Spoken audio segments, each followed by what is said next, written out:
let me tell you something, man. And this is something that will tell you. I don't know. Are you still doing promotion for these companies? Yeah, just because I get like You guest get listed for booking. the. Well, I don't plan on taking too many bookings here locally anymore. I feel Okay. like I just want to grind my music out. I just want to make good music Okay. and then get booked elsewhere. But I do still promote for them because like I get free entry to their events and stuff like that. So that's always really nice in exchange for just promoting. Like, Right. why wouldn't you? All right. So let me tell you a story. And at the end of the story, I'm going to give you an advice. And this is my own personal advice. You can either take it or ignore it. It's on you, man. It's on you. But one of the reasons what I created this podcast show is to help people like you who are starting out and trying to get, their feet wet into the industry. I actually did the same thing that you did.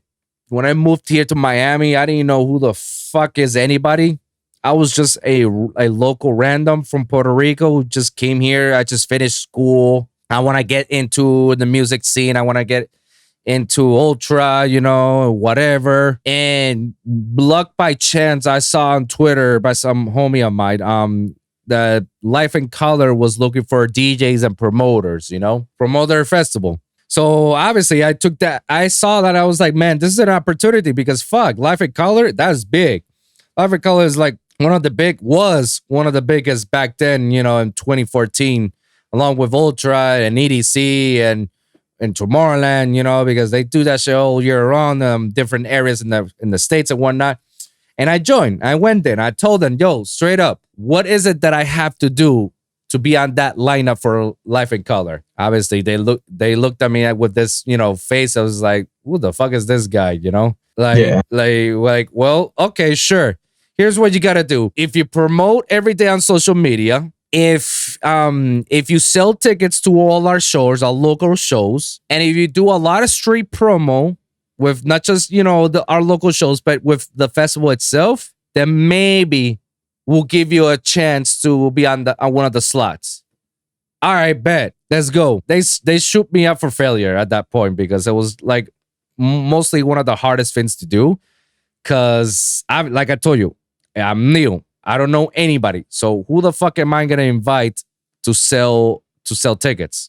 Who am I gonna invite to come over to the club or any other shows? So what are my other options? It was like street promo and promoting on my social medias, including my own social media. It's like, hey, come over to this, use promo code whatever, or use this name on the guest list, whatnot. Yeah. And there has been a lot of other locals before me that they've been there longer than me and they haven't gotten to a slot to Life in Color. I worked with these guys for 6 months straight, just street promo. At the end, they saw that I've accumulated like at least a good 300 hours of street promo. Yeah, that's a lot of time and a lot of, gas card, money, credit card, spending. All in this in my head, investing like I want this. This is how hungry I am just to get to this. Like I'm trying to build something. This is all in my head, I'm trying to get to somewhere, I'm trying to prove everybody that I'm not here to bullshit. I'm here to fuck up shit up, And they rewarded me by giving me free 10 tickets that I can sell like at whatever price I want. And they gave me a slot to a big venue, which I opened up for Yellow Claw. And then once they saw how good I was at that Yellow Claw show, they gave me the opportunity to be on the lineup for Life in Color. And they gave me Life in Color. And then afterwards, I did Life in Color. I did Sunset. I did a lot of the local shows, which I opened up for OK, Bear Grylls, Borgor, Hoochie, Adventure Club. Adventure Club like played one of my tracks in Lollapalooza, which is like by far bonkers. That's nuts. That's crazy. And everybody was just like going nuts with that song. That was just like, what? Yeah, bro. And then I stick it by. But then halfway through there, like I started to see the signs in which I started to feel like I was more of a product to them than an asset. Like they never saw me. They never saw me as like this guy. Like, oh yeah, we want to keep him as a promoter. We don't want him to progress. That's how I saw it. So it was kind of hard for me to meet up any of these artists if I haven't worked my ass off just to get to it. It was hectic. And at one point, I talked to my boy Nitty Gritty. Shout out to him, man. My brother, love that guy. It's funny because he took a different path, and we went to the same school and graduated at the same time. I took the path of going to be as a promoter and get my name and recognition and network with people and talk with people, while his path was more of the production world. Like he just focused on making music. Like he did not go out, hang out, go to sleep until he mastered his craft, until he actually has something legit that he knows that he can sell it. Like this is gonna be the shit that's gonna move his shit, Yeah. That guy was the most dedicated person. Even to this day, he is still one of the most dedicated person I've ever met in my entire life. Like that guy is a fucking Terminator. I don't know how he does it. I do not know, but he just is amazing. And watching him, his path, it got him much more further than my path, which I believe at the time I thought it was the only way. And then that's where I started to realize is like, holy shit, I'm stuck. I can't move forward. Why? Because I forgot to pay attention to my craft as a music producer and decided to focus more on the promotion. And you can do both. I haven't said that you can't. Yeah, you can. But if you notice something, all that time that you spend on promoting, whether it's on social media or out there, on flyers, on selling tickets, getting people into the door, getting people to the show. If you took account of all those hours that you spend on all that, you could have probably used those hours on your music craft. Hone it and harness your skills to be a better producer and to be there at that same level with all these other guys that are like killing it in the scene. Yeah. Like, remember what I told you? I spent over 300 hours with these guys just promoting the festival itself and other shows. Spending money, getting gas, not getting any reimbursement. This is all under my account. With no money, I was jobless. It was the only thing that I had. Put it on my credit card, building myself a nasty debt that I did, that still am paying it even to this day. I could have used that time, resources on perfecting my craft as a music producer. I feel you. I could have used those 300 hours that I spent with these guys on my music production. And if I would have done that, dude, I don't know where I would be right now, to be honest. I don't think I would be doing podcasting. Maybe I will long way in the road, because podcasting was always that one thing that I always wanted to try, but never did it until the pandemic hit. But for sure, I'm pretty sure that I would have been at that same level as Nitty Gritty or any of these other guys if I would have dedicated my time honing my skills and getting better and better and better and better until, like, holy shit, I made a monster, Yeah, exactly. Honestly, I've kind of already came to that realization, because I mean, I honestly wouldn't change the way I did anything, because right. Starting out, like I said, some of the people that I interacted with were kind of like negative. They kind of felt that they were like above me just because I was some random kid. Yeah. But then there's other groups like for example, like Rhythm Squad. Shout them out. They're a local group here in Dallas. They were so nice to me. They just gave me opportunities just because they felt like they believed in me. And that was cool. Like I never really had to deal with like kissing someone's ass to get a spot on a lineup. Like I was always just kind of like, hey, you want to do this? And I would just be like, yeah, fuck yeah, I'm down for that. Like that's dope. Like Rhythm Squad here locally, Ham Promotions, Full Grind, which they're the ones that do like Grind Fest. Have you ever heard of Grind Fest? Yeah, Grind Fest. I've definitely heard it multiple times over here. Yeah, so like all those groups, like those people have been like an absolute pleasure to work with. Like they've always been so nice to me, like from the start, you know, like they didn't know who I was and they still offered me the same like hospitality and like they had faith in me. Like people like Marco from Grimefest, Adrian, Tay, the homie Nicholas, like all those guys, Chase from Rhythm Squad, all those guys have always believed in me, and it's been so nice to have that, you know. So I never really had to go through the stage of like, you know, kissing people's ass to get where I needed to be. But eventually I did realize like in the local scene, a lot of the people in it are stale. They've been there since I first started to learn how to DJ. Like some of these names I've seen on the lineup, they're still in the same place, you know? So I realized quickly like, okay, DJing isn't going to get me where I need to be. Like I need to make music. I need, on top of music, I need a brand. Like a lot of the people that I see that are in their local scenes, I think their music is great. I think they have so much potential, but their brand is just god awful. Like you really gotta focus on your brand. That's why I go all out with like my Kaiju Pit stuff, with my Destroyah stuff. Like I've put honestly $10,000+ into my brands. Wow. To ensure that like the art, the visual aspect, the logos, the aesthetic, like all that shit, I've always told myself like I'll never release anything that I don't think is pretty and I don't think is like something that other people will see and be like, damn, that's fucking cool. Like even I released merch a while back, Destroyah merch. I wish I had a picture of it. I might on my laptop. I could probably pick it up or show you in a bit. But yeah, absolutely. I would like to see it. But actually, let me look right now while we're talking. So I made merch, and at the time, I was still in like my first like month or so, probably like 2 months into my project. And my thought behind it was like, I want to make merch that is so cool looking that even people that don't know me, which is 99% of the people out there, they'll see this shirt and be like, damn, like, what is that? You know? And that's exactly, I achieved my goal. Everybody that I sold shirts to, they always tell me like, oh yeah, people see my shirt and they want to know where I got it from, you know, blah, blah, blah. Let's see.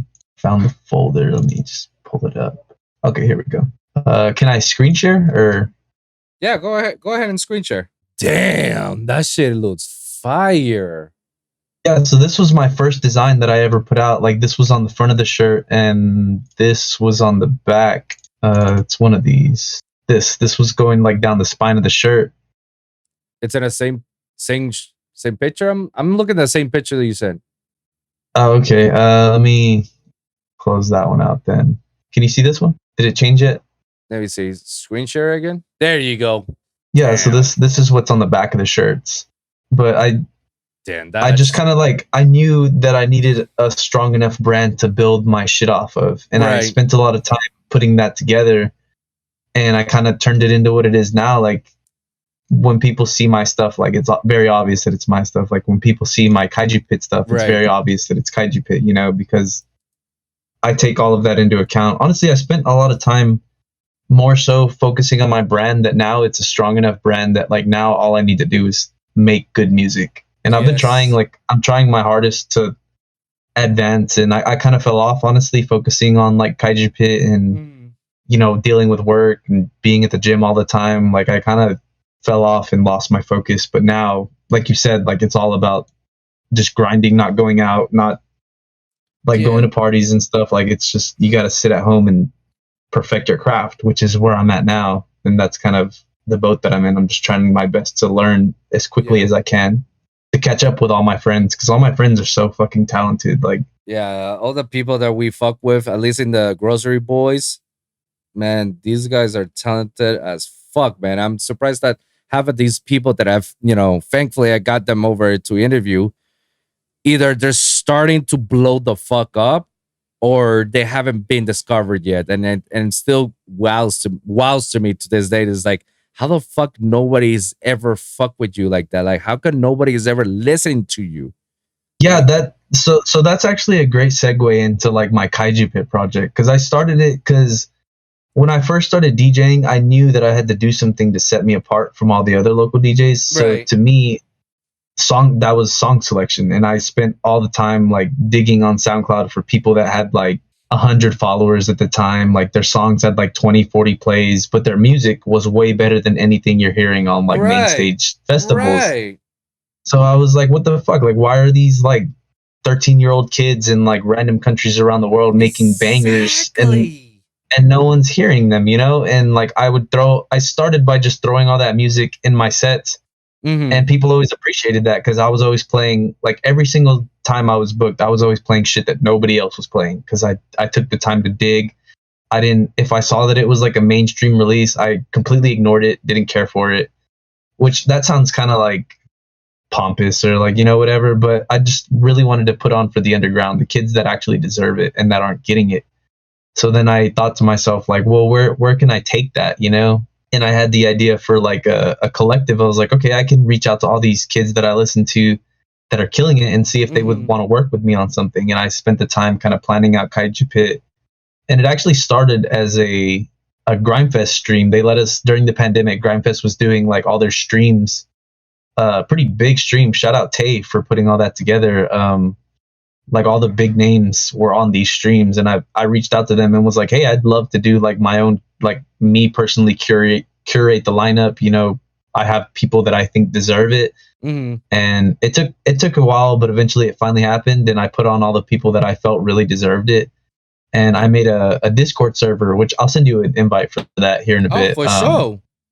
I made a server for all these people to like interact, and then eventually I was like, okay, well, what now? Like this isn't the end, you know, like I know we can do more with this. So I turned it into the collective, and we spent like months planning our first release, which was called Monster Island. The idea behind that was like, you know, on the old Godzilla films, like Monster Island is where all these monsters like resided, where they all like fought, duked it out, you know? Yeah. And I thought like, okay, all these kaiju that live on this island, they all have their own unique attributes. They're all special in their own way. You know, they all have their own characteristics.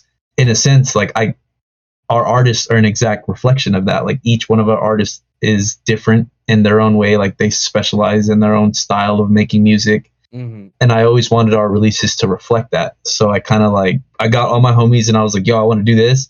I think it'll be fucking sick if we can pull it off. And we did, you know, like I kind of used Kaiju Pit to put on people that I really felt deserved it. And I always plan on keeping it that way. So like, shout out all the homies that have released with us. I'll send you a link to all of our tunes. Like absolutely. I don't know if I could say it, I guess, but we actually have a very big project coming. We're actually going to tease it tomorrow. The first post is tomorrow. Well, this is going to be aired by, I don't know, by March or April. So. Okay. Yeah. So I can talk about it then. Yeah. We actually have the follow-up to our first compilation is coming out, and we're teasing that tomorrow. We're going to post the first teaser. We have like a whole like 5 or 6 week promotion schedule. Holy shit. And it's going to be pretty big release. I'm very excited for it. I'll send you a link for that as well. You can hear it before anybody else. Absolutely. It's going to be sick. I really think people are going to fuck with these artists. Like I tried to bring back some like alumni from the other one and from our past releases, but I have some fresh names that I think are going to blow up soon enough just based off of their music. Like it's going to be pretty sick, man. That's dope, bro. Hey, any of them, tell them that I'm looking for new people to come over to the show, man. Dude, yeah, I'll put it in my or actually when I invite you, I can even just like tag you, be like, yo, this is the homie. He's doing interviews. Like I think you guys would be interested. Like just let them know, you know? Absolutely, man. I'm always eager and looking for new talent, even including in my show, man, because I want to help them out as much as I can. Like shit, half of the people that I've interviewed over into my podcast are people that nobody's ever heard of, at least not here in the States or not internationally. Dude, like a lot. At the beginning, I started to interview a lot of my locals here in South Florida and some in mid Florida. You know, these people are just killers. Like these kids are literally trying to kill the scene, and it's like amazing. I was like, damn, how's this possible that nobody's ever heard of you guys? And not too long ago, I started to interview people from Europe that nobody's ever heard of. Like I interviewed Lost Chameleon, which this kid is going places and he's fucking sick with his sound, bro. And from there, I also interviewed people who've won in the Disciple contest. Like that's how I met Danny Ushu, man. Shout out to him and Bizu And Navets, bro. Navets, my first Czech Republic bass artist. Like nobody's ever heard from it. Now Sleeply Owl from Spain. Like shit, bro. Like I've met so many people that I've listened to their music, and it's like, wow, dude. Like, wow. Like your shit is amazing. How the fuck you guys are not getting the recognition that you guys deserve? Yeah, that's exactly my point. Like I feel you 3,000% on that, because I was the same way. Like I like same exact story. Like I heard people from around the world, like for example, this girl named Joray. I don't know if you're familiar with her. She's 17 maybe, and she's in Costa Rica, and her music is like on par with, like, in my opinion, like her favorite artist is Sizzy. And I think that her music is like on par with that. Like her creativity, like her flows, her basses, everything is phenomenal. And I'm just like what the fuck? Why do people not know about you? And then there's like Yayoi and Yadix from they're in Ukraine. Yadix is like 19, Yayoi is 17, I believe. And they both have Yayoi just released an EP on Bygor. Yadix has a collab with Borgor. Like what? And people really don't know about them like that, you know? And it just blows my mind. I'm like, how are you on Bygor, but nobody knows who you are? Like that makes zero sense to me. Like you're killing it out here. And then there's people that are the same people are being booked for like all these festivals and like local lineups and stuff. And I get it, like it's politics, business, whatever. But like, I really wish we could see some of this fresh talent actually like. See, that's exactly why I'm trying to build a community, even from within my podcast scene. Like, and I'm trying to give these kids as much exposure as possible, you know? Maybe my numbers are not that big as it should be, but at least I'm doing my best to put them up in the map, you know? At least I'm trying to guide them, or at least I'm trying to hit up other homies like, yo, guys, check these guys out. Check these guys out. These guys are nasty. Like, these guys are gonna be the next thing, you know?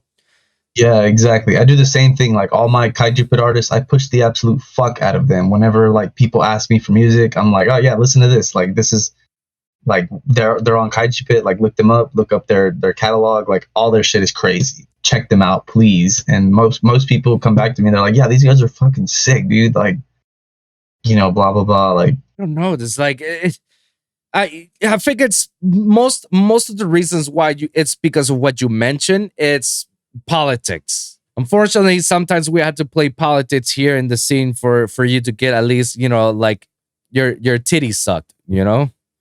Yeah. It's an unfortunate thing, you know, and I wish there was like a way better effective way for us to get noticed than just, you know, playing by politics. But something that I do tell people, like, if you want to get hurt a little bit more, not just by me, by trying to, you know, exposing you guys as much as possible, because I can only do so much about it, you know? I tell people to just send music to artists. Exactly. Like ask them for feedback, or, you know, like, hey, what do you recommend me if you don't mind, you know, whenever you get a chance or something, you know? If they fuck with the song, bro, they'll right away respond to you and be like, yo, this is fire. I'm going to play this. Yeah, it really does not fucking matter. You could have one follower or like 100,000 followers. If your music is fucking good, like it's good music. Like it doesn't matter. Like it's a universal language. You know what I mean? Exactly. Like, I try my best to get people to understand that as well. Like all the new up and coming artists, like I've created like my whole Kaiju Pit community. Like we all have like a little Snapchat group chat that we're all in. Like those guys are my brothers, you know, like I love those guys. They're all sending music. Like I said, I kind of fell behind. They're all like talented as fuck, cracked, and they're sending music to like Excision and like, you know, like all these big name artists, and they're getting downloads from like Vampa, Excision, Lays. Like they're getting like plays. Like the homie Cause, shout out Cause. He just got one of his tunes. Granted he's on Subsidia, but his tunes got played at Coliseum the other day. Whoa. And I know that was huge for him. Like he was going nuts in the group chat, sent a video of his track being played to like however many thousands of people. Like that's surreal, you know, like, and I want that for all the homies. Like even if it doesn't happen to me, like I want that for all the homies. Exactly. Like, I know they're capable of it, and they're all very, very fucking talented people, and they all are passionate about what they do.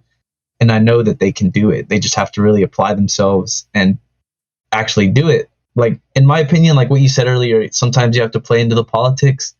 I feel like you can go about it one of two ways. A, you can play into the politics and like work your way into whatever scene you're trying to get into, or you can just disregard all that and be like, fuck you guys, I'm going to do my own thing. And eventually you'll gain enough traction to where they are like, Yes. hey, come work with us, you know? Yes. And that's kind of the boat that me and all my friends are in. We're just kind of like, oh, fuck all these promotion companies. Like, no offense. Like, we love you guys. Yeah, Like, you guys, yeah. you've done a lot for us. Like, we'll never forget that. But at the same time, we're like, all right, like now we're doing our own thing. If you want to put us on, then do it. If not, we're in our own lane. Like, you know what I mean? No, absolutely. Like, and you know what? Like I don't tell fuck off my old promotion company, because you know what? It's thanks to them that I got as far as I got to. You know, it's thanks to them I got the shows that I got booked. I Yeah. got to meet up with the people that I want to meet up with. You know, I gotta give them props, and always thankful for them to give me, you know, that they believe in me enough that I had the capacity to actually fill up the rooms whenever I played, you know. So Yeah, exactly. I have to give my shout outs to them, but at the same time, I still stand with anybody who's trying to get in their foot into the industry, and still stand behind with the fact that guys do not focus on promotion. Don't even look at it. Just stick with music, man. Just make music, focus on it, and eventually those promotion companies are gonna call you to book you for a show and pay you. You know? Exactly. Like, exactly. I just want to reiterate, like, no offense to them. Like, I have mad love for all those promo Yeah, companies that yeah, put me on. Like, those guys are the homies. Like, I fucking love them for doing what they've done for me and helping me. Even with like Kaiju Pit, they've helped me grow my project into what it is. Like, if it wasn't for Grindfest stream, like, we wouldn't be anywhere near where we're at. right. And just all that constant support that they give, like, I'll never be able to forget it. I don't know how I could ever repay them, but at the same time, like, we just got to focus on our own shit now. We're at that point, and like you said, like, eventually they'll reach out to us, and then we can work again in the future. But funny enough, I think my biggest foot in the door with like this whole music thing is actually when like Sweet Tooth and all them, they used to have when Grocery Boys was first starting, we used to have Warzone Wednesdays Yeah. in the pandemic. Do you remember that? Yeah. Yeah, like everybody in the music industry would like hop on Warzone and we would play like private matches. Actually, surprisingly, was like my biggest stepping stone into music, is because I met everybody through there and just kind of like built relationships through gaming. It was just a lot more organic than like, hey bro, like I have this song, you know, like it was just more of like, we're just gaming together, you know what I mean? Like, we're having a good time. Music wasn't even like on our minds at the time, and we just kind of built these organic friendships, relationships. I remember just one day, the Grocery Boys Twitter account just kind of hit me up and was like, hey, we'd love to invite you officially to be a grocery boy. And it, like, I remember I was at the gym, like I was mid conversation with someone, and I just like gasped. I was like, what the fuck? No way. Like, these guys are fucking awesome, and they want me a part. Like, I'm not even anybody, and they want me to join their group, Right. you know, like that kind of meant a lot to me. That in itself just kind of like branched me out to all these different artists that I now like know and talk with, you know. And I think that's pretty cool that gaming of all things really is what like jump started a lot of this. You know what I mean? Yeah. That's actually pretty cool, man. I have to say, I have to shout out to Danny Ushuk. It's because of him I got myself into the Grocery Boys, you know, and I meet all these other cool guys inside there, you know, and met all of you. Yeah, bro. Like, and it's such a wonderful time that I'm being with you guys in the Discord server, because like a lot of doors had just opened to me, you know, all because I was fucking with these guys, you know, and these guys are legit people that want to help each other out. So it's like, that's dope. That's dope. Yeah, like I think that's like the whole idea that they have behind Grocery Boys, is that like no one that's a part of this is ever too cool to kick it with you. Like, big or small, like we're just chilling in the smoking balcony, like chopping it up, you know. Yeah. Like, I think that's cool. Like, I mean, I still do look up to a lot of these people, but like just the fact, whenever I was a nobody, like hopping in the smoking balcony and I'm chilling with like Al Ross and Sweet Tooth and Danny Ushu, you know, at the time I was like, this is so surreal, you know, what the fuck? Like, I used to see these people on lineups, like see them, only hear about them, and now like I'm having conversations with these guys. Like, what the fuck, you know? Straight up, man. And now they're like the homies. It's crazy how shit like that works out. It's funny how life works, man.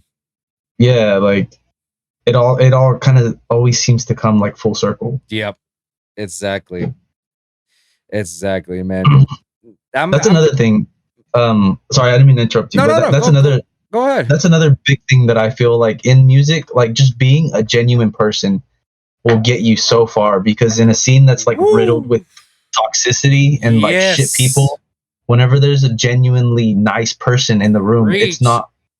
it's impossible not to notice this person. You know what I mean? Like if you're in a room full of dipshits and then there's like this one nice person, you're like, oh, like I fuck with you. You know, like I had an honest conversation with you. Like we actually connected it, as opposed to like a room full of like industry cokeheads that don't give a shit about you. You know what I mean? Like, Yeah, straight up, bro. Straight up. And that's exactly the type of people that I always want to be associate with, you know?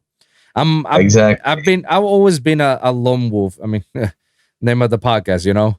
But Yeah, I always looked myself as a lone wolf because it was very hard for me to attach with certain people because I always have to be careful about their motives, and 9 times out of 10 I'm always right about their motives, so I have to be detached.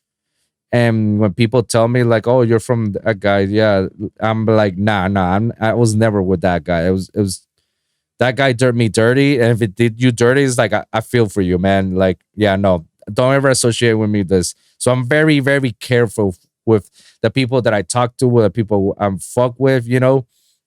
yeah, And same. it's something that I've learned over the years that I've been in this nightlife scene. Like Jesus, like I've been in this nightlife scene since 2010. It's like almost 12 years at this point. You know, imagine that. 12 years, like being a club DJ, promoter, festival DJ, producer, engineer, you name it. Like I've seen it all, man. I've literally seen it all. And there's still days in which I thought I've seen it all, and then something new comes out, and I'll be like, huh, okay. Now I've seen it all again. And again, and again, and again, and again, and again. It's yeah, bro. It just it always got me like I never want to play with others, and it's not for malicious intent. It's just like I've been so screwed and so many times in my past that I'm very defensive. And then people like you with the whole Kaiju Pit and that Grocery Boys, it make me feel much more comfortable that I can say like, yeah, I can fuck with these guys, you know?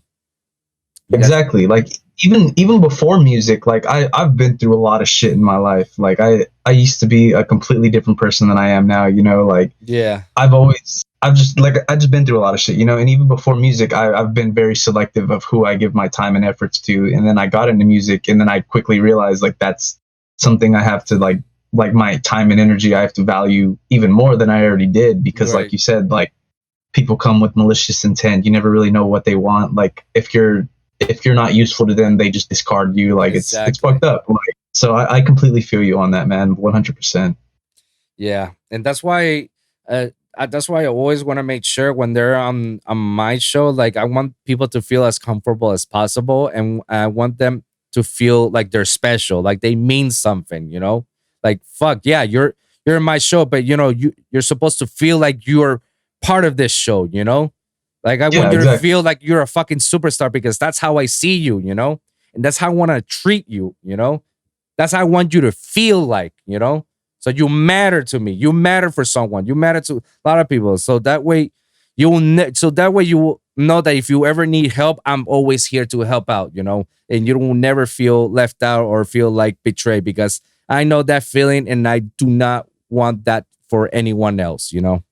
Even on Yeah, my worst enemy. we're pretty much in the same boat on that one. Like I feel the same way about like my collective. Like I feel the exact same way about my artists. Like even if they don't believe in themselves, I fucking believe in you. So like even on your worst days, like you always have someone, Yeah. at least someone Yeah. that's there for you, like willing to do anything I can do to help. Like I fully believe in all these people. Like I feel the exact same way that you do. That's dope, man.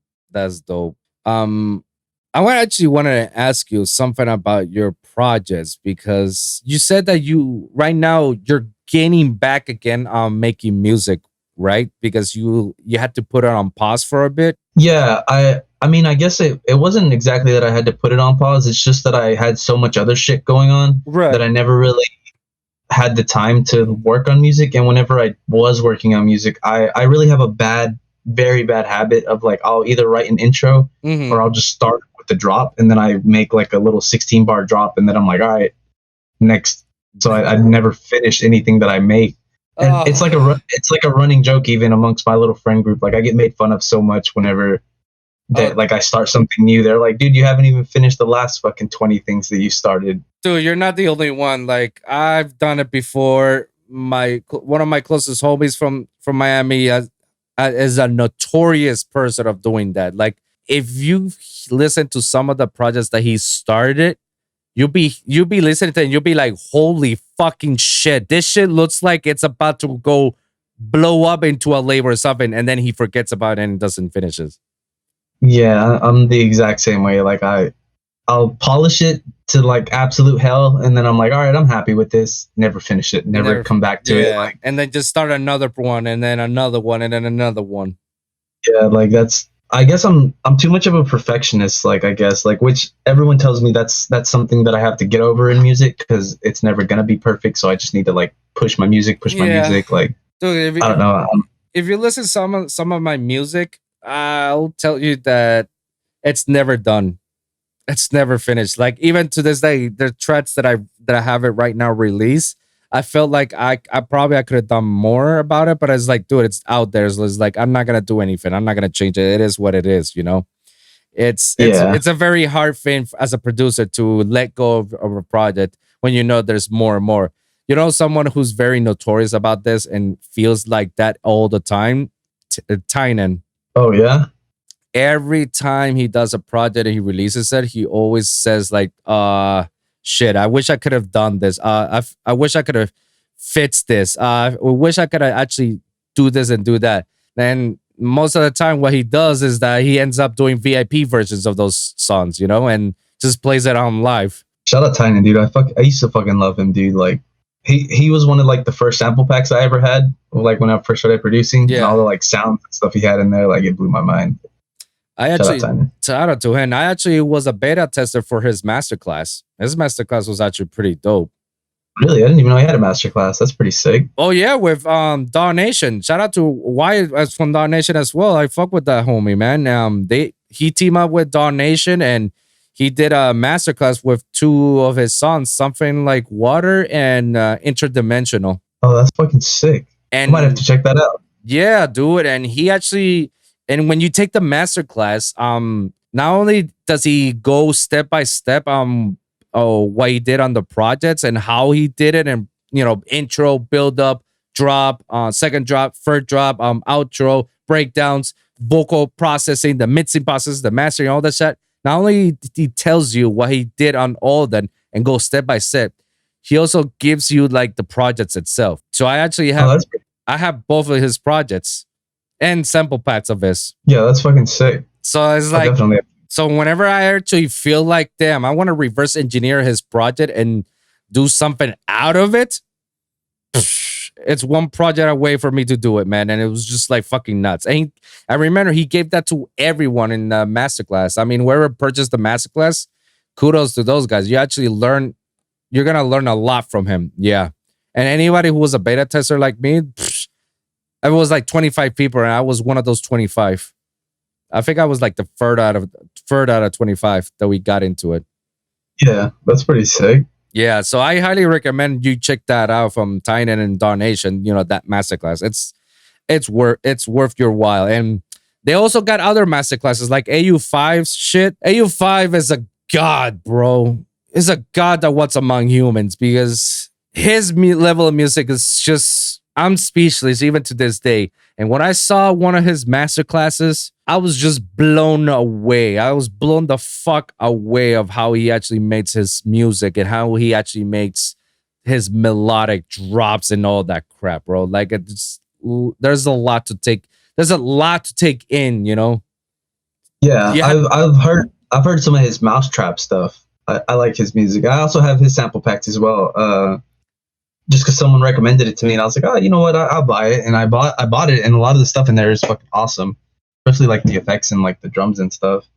Absolutely, man. I definitely recommend you if you ever have a chance to get into a masterclass and you want to actually perfect your skills even further and advance it. This will help you a lot, and you can actually like go stop, pause. Let me see how he did it. Okay, let me rewind it again. Okay, let me go ahead and do it on my DAW, and bang. It's Yeah, it's worth it. It's worth every penny. I don't know how much it costs right now, but whatever the cost is, it's worth the investment. Look at it as an yeah. investment. I've been thinking about MFX masterclass too. Someone told me about that. And it's funny, I actually, like, when I first started producing, I had that D-Fire Society. Are you familiar with that? Holy shit! You used to be with these guys with Alex and Atson.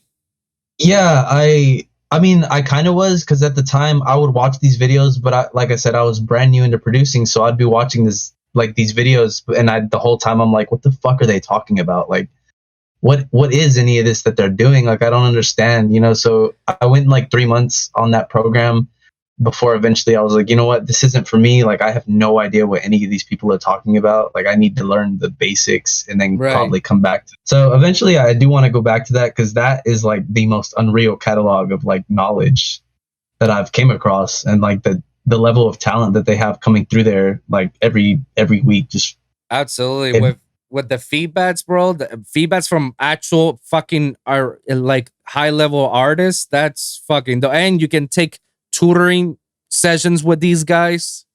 Yeah, like, it's pretty cool. I just wish at the time I knew what I was doing, because I tried my best to understand, and I don't know, I couldn't, and I just eventually was like, fuck this, I can't do it. Yeah, understandable, man. It happens. I was there for a time, and then I quit. But I have at the end of the pandemic, because like I wasn't making music at that time. I stopped altogether, and I was just so focused on my podcast that I could not see any use of it. So I stopped going. Like, I stopped paying over together, because it's like some of the stuff I already knew. Some of the other stuff. Oh, okay, these are way better explained to it. And anything else is just like, well, honestly, I'm doing my podcast, so like I'm not doing music right now. It's my main focus. So it's like it didn't make sense for me to continue paying. Like the whole beta testing for the masterclass, that made sense to me, because it's like it's something that I can learn, and then eventually, if I want to go back again and making music, and I'll fucking use that as a guidance, For sure. Yeah. Right now, like I have a few projects that are right there that I definitely want to have it sometime release. I don't know whether this year or next, but it's definitely right there. I have a collab that's coming out with Mantic coming soon. Oh, fuck and yeah, and Infinite, Robbie is the vocals out of it, so it's like fucking sick.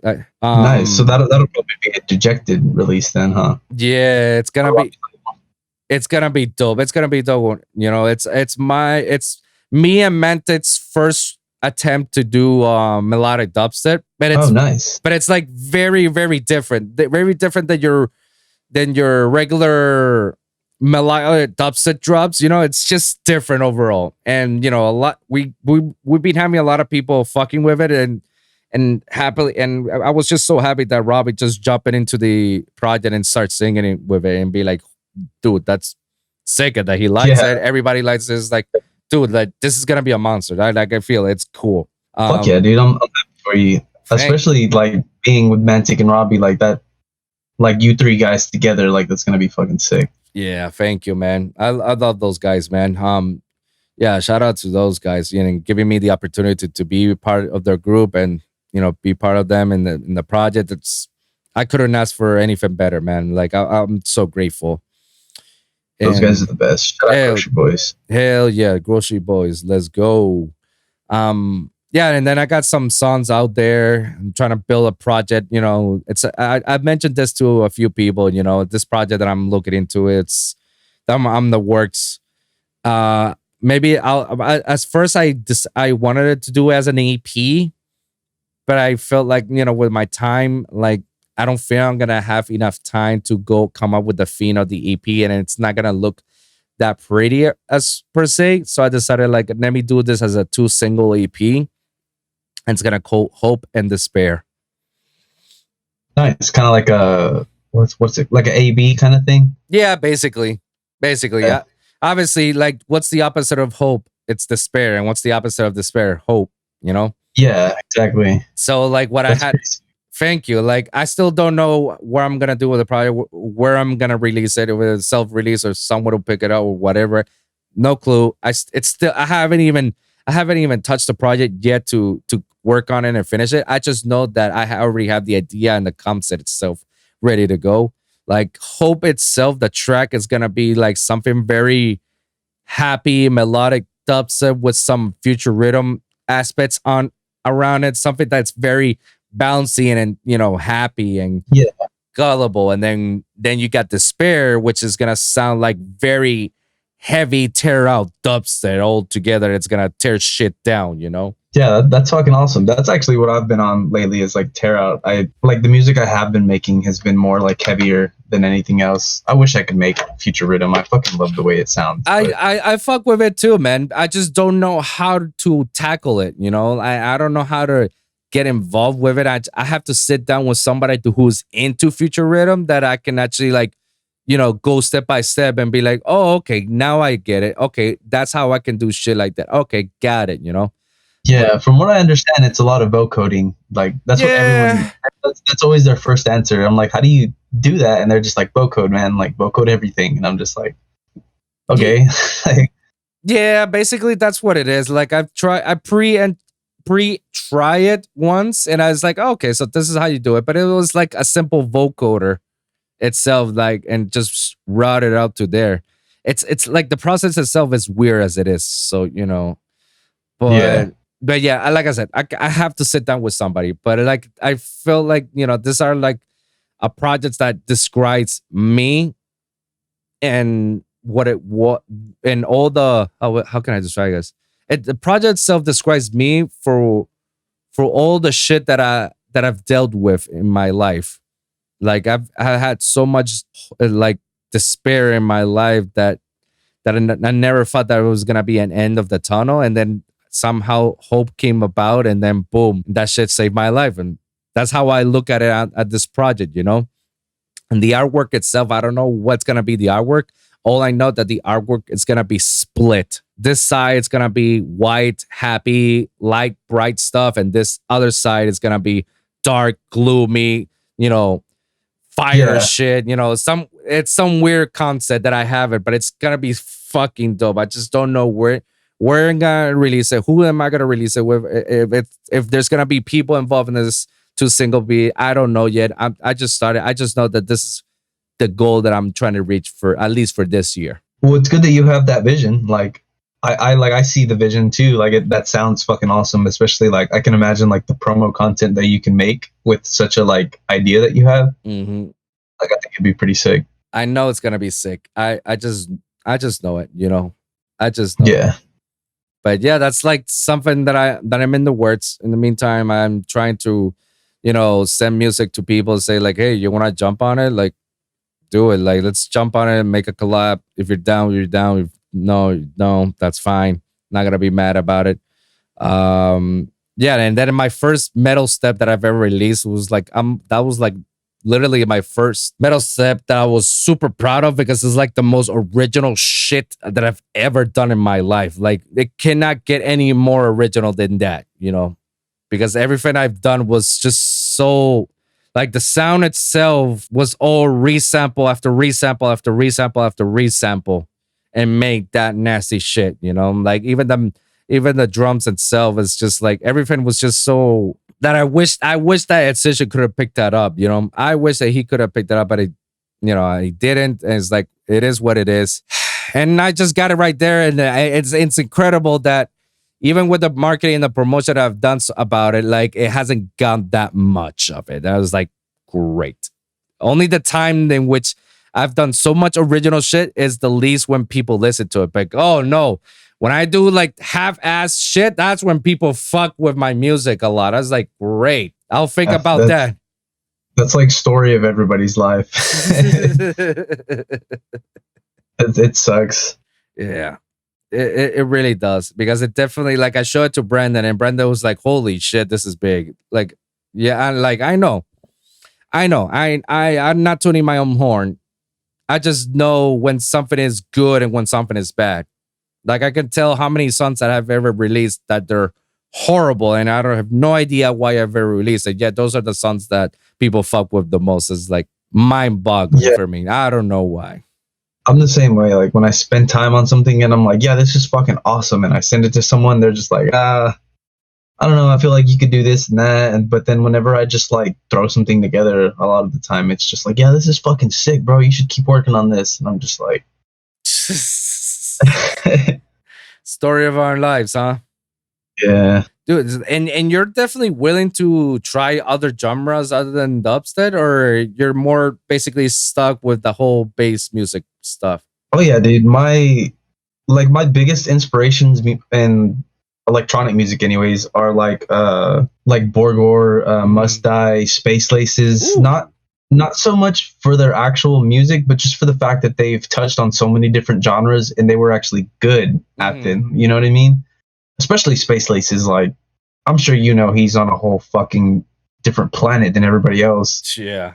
Like he's touched so many different genres and he's fucking great at all of them. Same with Must Die. Like I just saw Must Die last week. And he, like, his sets were like all over the place, like bass, dubstep, house. I mean, he didn't play house. He played like hard dance, techno, hard style, you know, like all that shit. And it's just cool, in my opinion, to be able to be so like versatile. And like another artist would be like Tizoki. Like Tizoki's really fucking good at what he does, and he's across so many different genres and he's good at all of them. Absolutely. Like that's where I want to be eventually. Like obviously that takes time. These guys have been producing for like 10, 15 years, maybe longer, like who knows.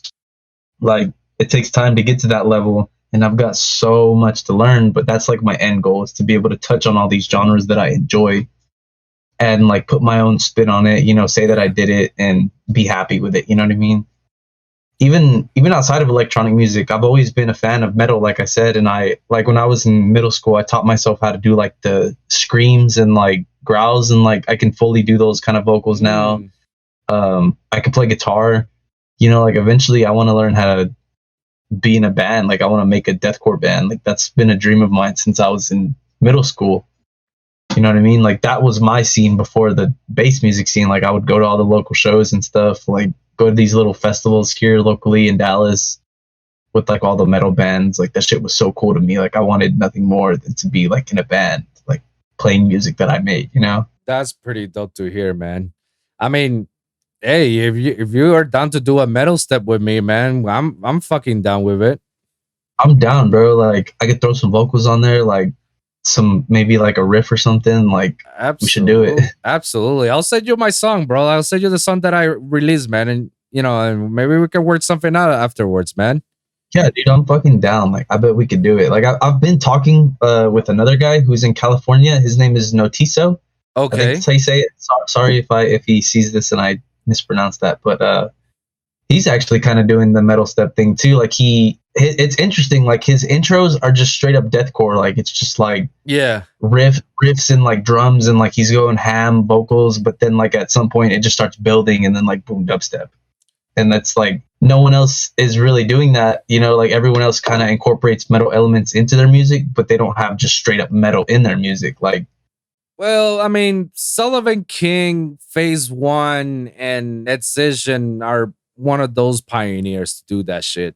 Well, that's what I mean. Like those guys, they more so have metal elements in their songs and not so much actual metal. Like it's more like in their songs, it's just like droning guitar riffs and like screaming and like the double kick. But it's not, in my opinion, it's not actually like deathcore or like death metal or like heavy metal. If you have a guitar solo in your song, cool, you know, it sounds cool, but it's not like, imagine like a full metal track, but then at some point there's just a dubstep drop in that track. Like it's more metal than it is dubstep, you know? And those guys, their music is more dubstep than it is metal. And even so, like I've said it before, I feel like Murata, I feel like his music, like his musicality and like his groove and all that, his music sounds more metal to me than anybody else's that actually has metal stuff in their music. because of Really? his groove. Like I feel like his flows and stuff are comparable to like breakdowns in metal music, you know. Right. And like I don't know, like I just his music is so heavy and like it gives me more of a sense of like a metal vibe than like Sullivan King or Phase One or anything like that. Wow. Interesting.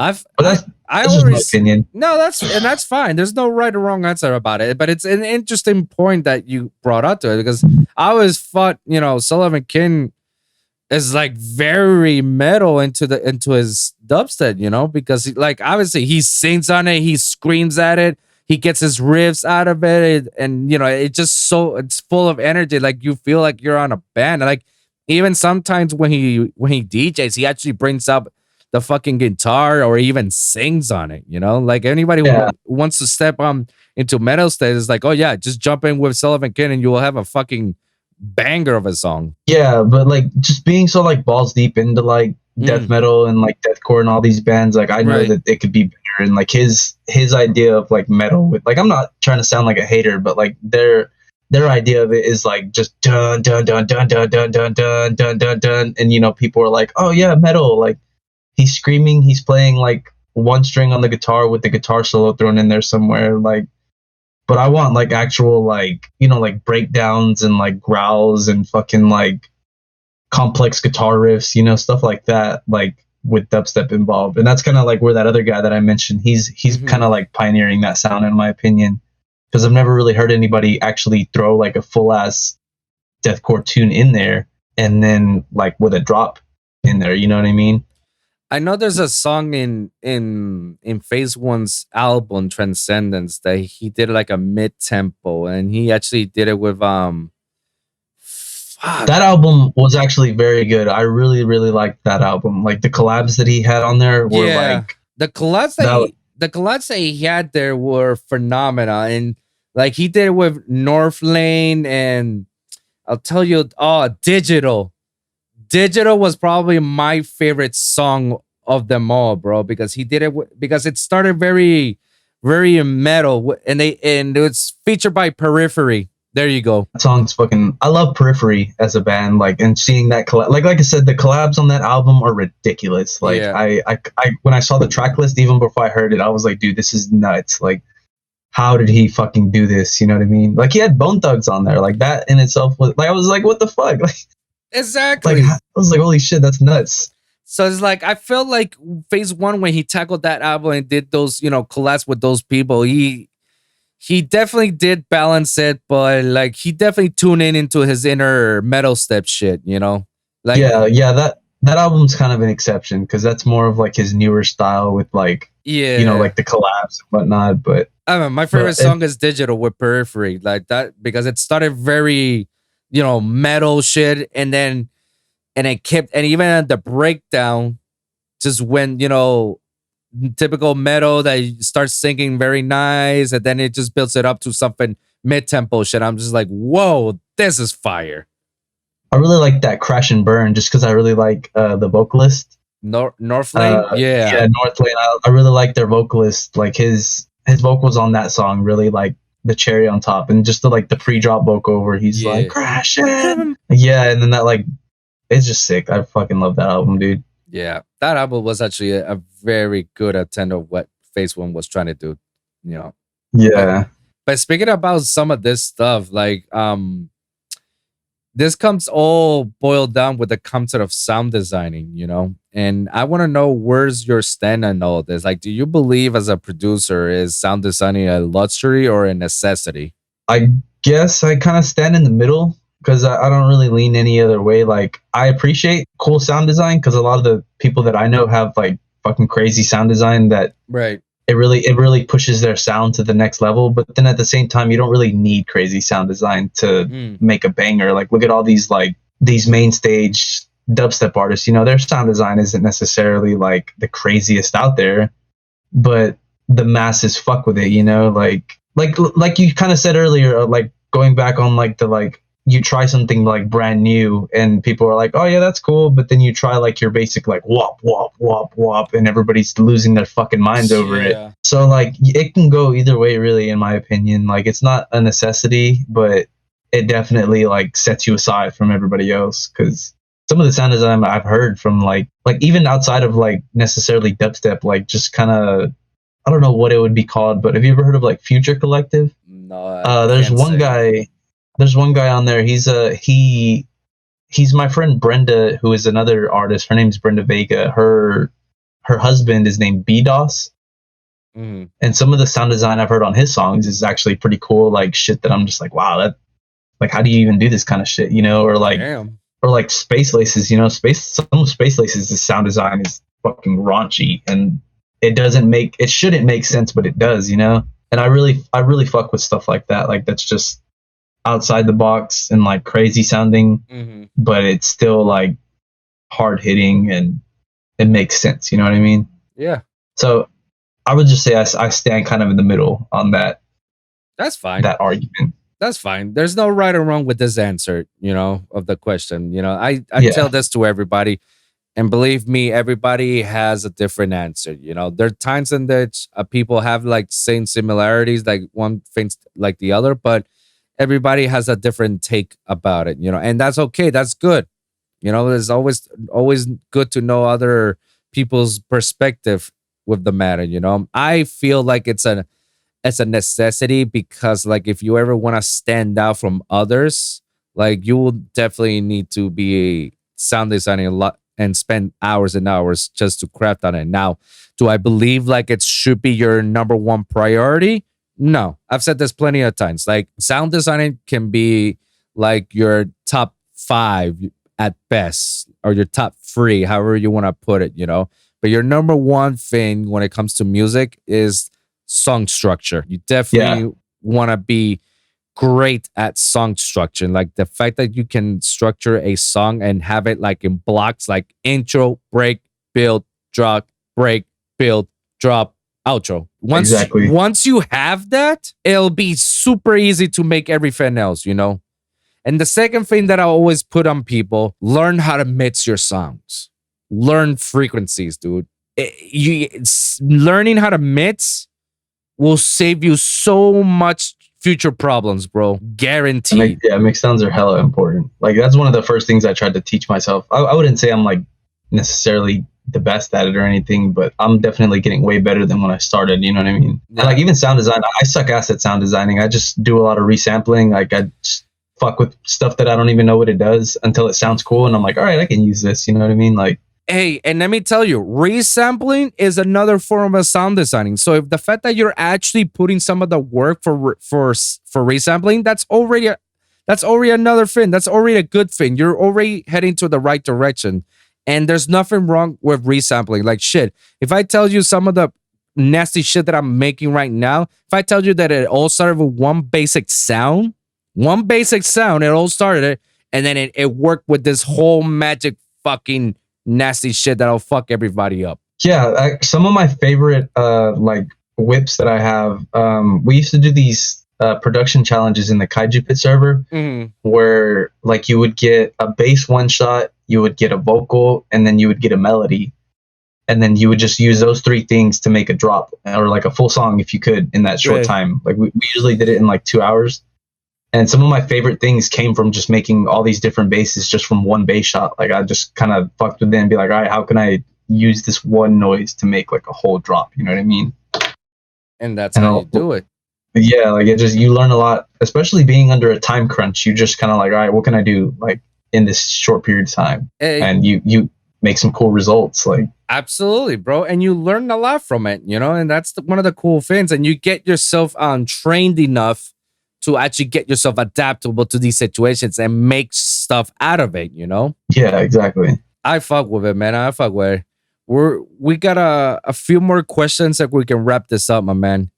All right. One of the questions I definitely want to ask you is, why is it that you chose Destroyah as your artist name? Oh, that's a good one. So like I said, I used to go by Trippy Taco, and I just knew that like that sounded stupid. Like I don't know, like seeing it on a lineup or something, like I felt like people would be like, is that like a food vendor, like, you're like, what the fuck.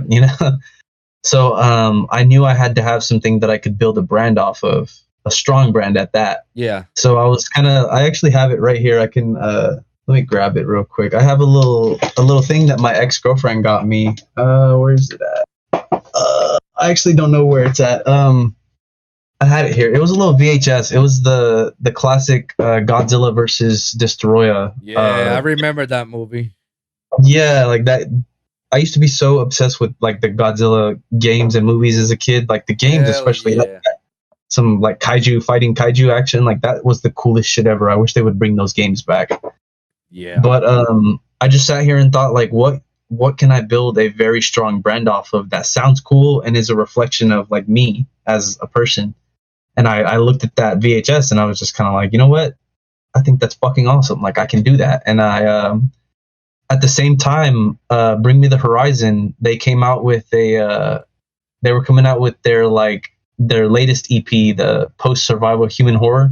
Yeah. And they had a music video for a song called Parasite Eve, where they all had like they had masks and shit, you know, and I thought that was like really fucking cool. And it kind of like reminded me of a kaiju. So I was like, you know what? Like the idea has kind of fallen off since. I don't do it anymore. But at the time I was like, you know what? I'm going to wear this mask every time I DJ. I had a mask made by the same person that made them Bring Me the Horizon, their masks. Mm-hmm. I actually have it. I can show it to you. Let me grab it real quick. Yeah. I'm in my underwear, by the way. So let me try to like. I'm not going to even bother. All right, so this is the mask. I had it made just so like I wanted to wear it, like I said, as like a thing that I would wear every time I DJ. Yeah. Kind of to like resemble like a kaiju, you know what I mean? Damn, that looks sick. Yeah. So like I figured I could wear it like on stage or whatever. And I really only wore it twice. I did a live stream for a local promotion company called Generate, and then I wore it on stage like once. But then I quickly realized, it's hard as fuck to see the decks because I have this big ass mask on me and I'm trying to like look down. Right. And I couldn't really see what I was doing too well. And it was just kind of uncomfortable and not very like practical. So I kind of abandoned it. And I figured I've always told myself I'm just going to use it for like promo photos or whatever. But yeah, that's pretty much where that came from. I just needed something I could build a brand off of and that I personally thought was cool and a reflection of myself. And I just came up with that, and I really liked the way Destroyah looked. And I couldn't exactly call myself like Godzilla or something, you know, or like Ghidorah. Ghidorah was my first choice, but it didn't sound as cool as Destroyah because I'm sure you're familiar with Ghidorah, like coolest fucking absolutely coolest kaiju there is. Like he's my favorite kaiju. He's fucking cool. I grew up with Godzilla, so yeah, I know all about these kaijus. I remember when I used to have all the action figures back then. I wish I could have kept them all, you know. I have this little I have one right here actually. It's a little Ghidorah. Damn, that's fire. I used to have Mecha Ghidorah. Oh dude, that's fucking sick. That's what made me love him so much in the games. Like just the way he looked, that shit was so cool. And like the middle dragon shot like the purple lightning. That shit was so cool. Like if I could have, I would have gone with that as my artist name. It just didn't sound cool to me. Now, Destroyah is definitely has a better gravity as a dubstep producer, you know, like it definitely has a better pull for it, you know, than Ghidorah. Yeah. So that's where that whole thing came from. And that's kind of like, I don't know if you've ever seen like my social media, but everyone always asks me, I've never answered this question. So this is like it's corny, but it's like an exclusive. Everyone always asks me why I use turkey emojis. Like every single post I use for Kaiju Pit and Destroyah, I use turkey emojis. Like I just spam the turkey emoji and everyone's always like, what the fuck? What does that mean? And the reason I chose that is because the turkey emoji is the closest I could get like aesthetically to looking like Destroyah in an emoji. Like it's the same color and the same like, I don't know, like Destroyah has that same color as the turkey emoji.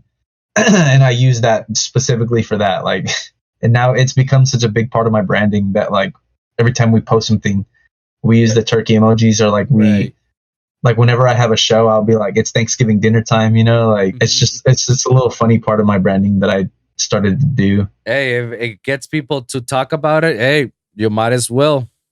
Yeah, it's just like a dumb little thing that I started. Well, that's pretty cool, man. Up to now, what has been your greatest accomplishment? I guess Kaiju Pit and just playing all the shows that I've played. Like granted, most of my shows are local. Like I said, I'm still a very small fish in the sea. So like just getting the chance to play in front of all these people. Like I've played locally. I've also played. I played in San Antonio. I played in Houston, and I've played in Amarillo. So next on my list is Austin, and then after that, I kind of just want to branch out into like other states. But obviously, that takes like talent. I need to get on my music grind and all that. So I guess just the fact that I actually did it. Like I remember a lot of my friends kind of tell me a lot too. They're like, "Damn, I remember you talking about like, yeah, I want to be a DJ, and then now look at you."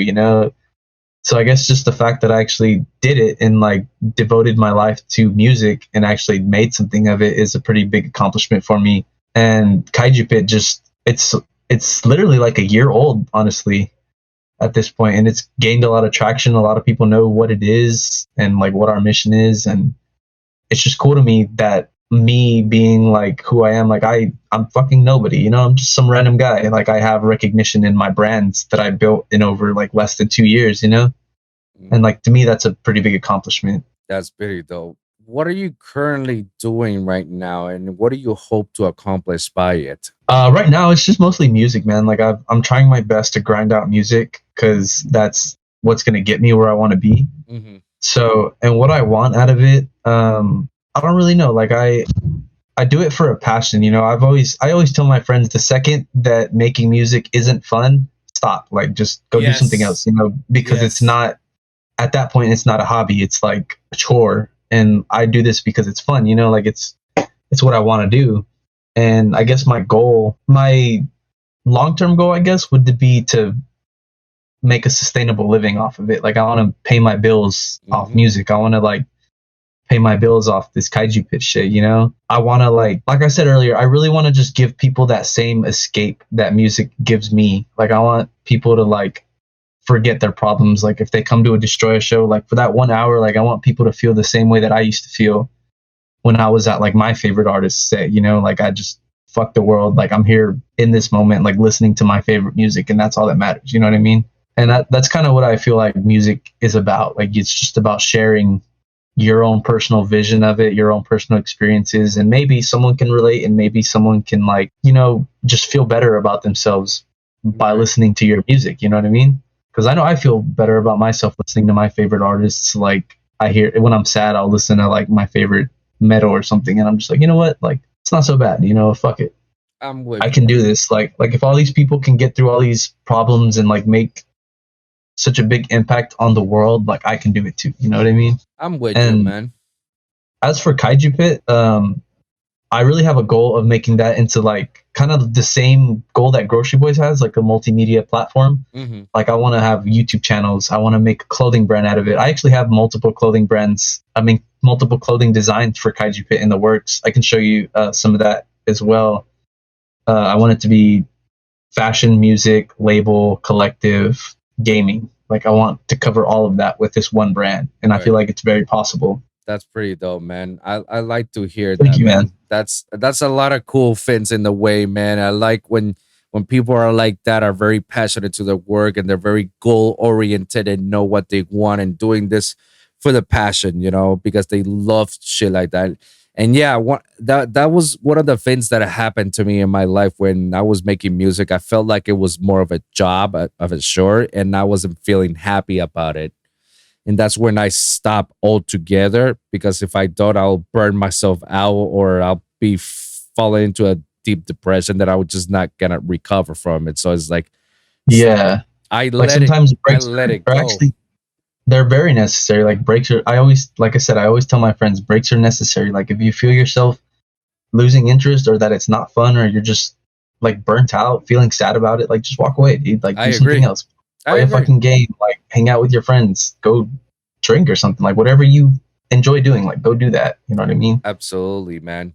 One last question and we can wrap this up, man. Let's just say that you're walking down the street and all of a sudden a baby Godzilla pops out in front of you, and then he tells you, hey, Destroyer, I need your help. I need your help. My dad needs help. The island of the kaijus need help. Somebody needs to come over. You need to come over right now. We need this issue to be solved. You'll be like, all right, let's go. He's like, but wait, before you do, you don't know when you're coming back. Here's a piece of paper. Write 3 pieces of advice that you'll give to someone. What are those 3 pieces of advice? For like the Godzilla or just like in general? In general. I guess first and foremost, like what we were just talking about, have fun. Don't let it become a chore. Like do it because you love to do it, and not because you want to, like, whatever other intentions you might have. Like, just in music, I feel like that's the only reason you should do it, is because you love doing it. You know what I mean? Yeah. It's because it's just a passion of yours. Secondly, I would say network as much as you can. Like meet people, like, but really meet people. Like don't just like try to meet a person because of what they can do for you. Like make genuine connections. You know what I mean?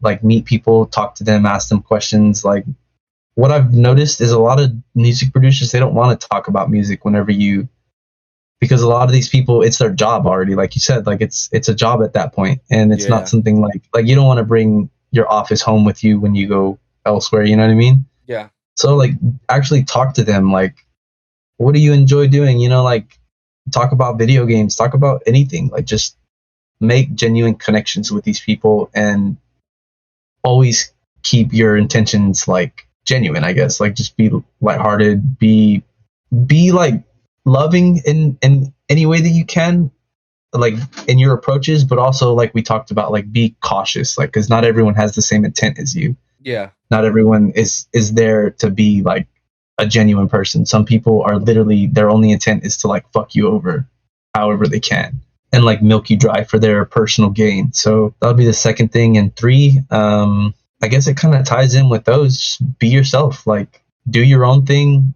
Don't feel like you need anybody to do anything for you. Like I've seen plenty of people that have accomplished a lot on their own. At some point, you're going to need a team, you're going to need management, whatever. But for the most part, like you can do this shit by yourself. Like don't feel like you need anyone else. Believe in nobody but yourself. That's always been kind of like my motto, is just do what you can and run it up, stay out of the way, focus on your craft, chase a bag, and the rest will follow, honestly.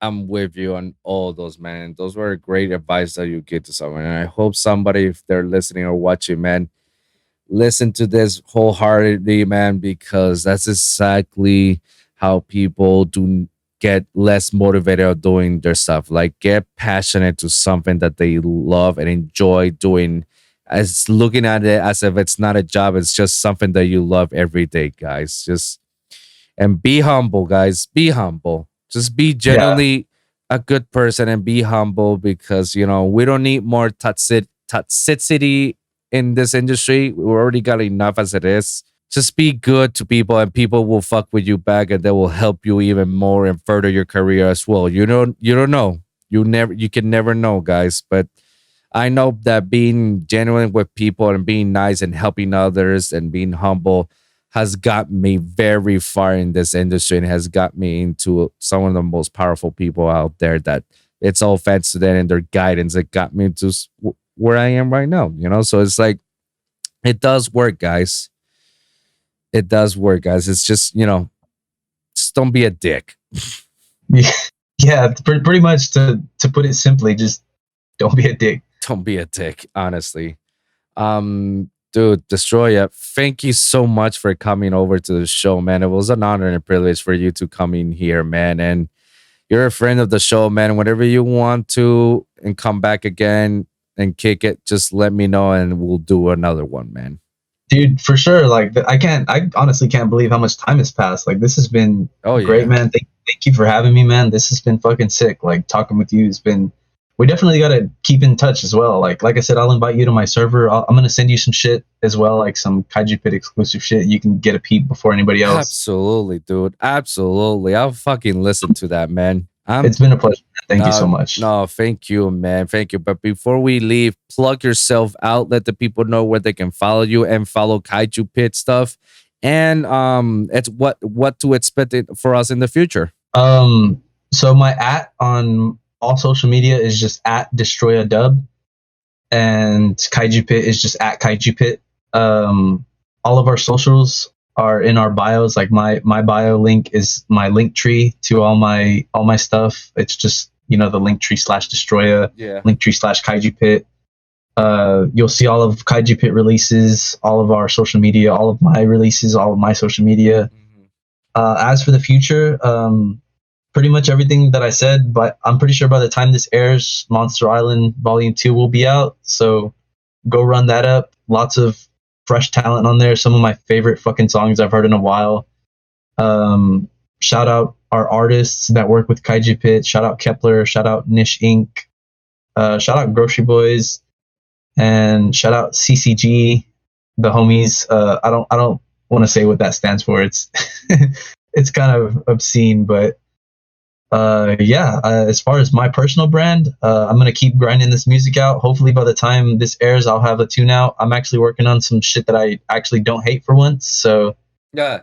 hopefully, I'll have that out soon. And yeah, just Dope, man. Thank you so much, man, for coming over to the show. You're more than welcome to come back again. Thank you guys for listening. And remember, every week is a brand new episode with a brand new topic. So always remember to like and subscribe for your weekly episodes at youtube.com/the Lone Wolv Podcast or lonewolfpod.com. That's lone, WOLV pod.com. And you can check all my latest episodes. You can also follow me at SoundCloud, Spotify, Apple Podcasts, and iHeartRadio for other more episodes. Comment down below. Let me hear your thoughts. Share your experiences. If you guys got a specific topic that you want me or Destroyah to cover, please let us know in the comments down below, and we'll try our best to talk about it on the next episode. So thank you guys for tuning in, and we'll see you guys in the next one. Peace.